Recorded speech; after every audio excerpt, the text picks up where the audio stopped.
Madam എന്നോട് ക്ഷമിക്കണം. Madam എന്നെ ഇവിടുന്ന് ഗെറ്റ് ഔട്ട് അടിക്കരുത്.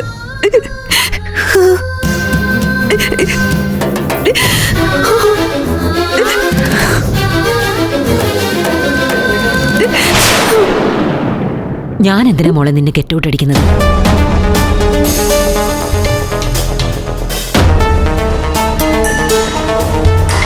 നേരത്തെ പ്രൊഫസർ അന്നാകുരുവിനോടൊപ്പം വന്നപ്പോഴും ഞാൻ നിന്നോട് ഇവിടുന്ന് ഇറങ്ങിപ്പോവാൻ പറഞ്ഞോ? ഇല്ല, ഞാൻ അങ്ങനെ പറയുന്ന ആളല്ല. ഞാനൊരാളെ എന്റെ മനസ്സുകൊണ്ട് ഇഷ്ടപ്പെട്ട അയാൾ എന്റെ മനസ്സിൽ നിന്ന് മാഞ്ഞു പോകുന്നത് വരെ അയാൾ എനിക്ക് പ്രിയപ്പെട്ടതായിരിക്കും.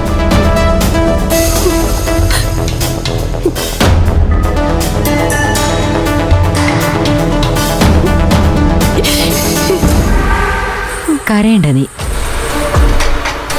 ഒരിക്കലും ഇന്ദീവരത്തിന്റെ മണ്ണിൽ നിന്ന് ഒരു പെണ്ണും കരയാൻ പാടില്ല.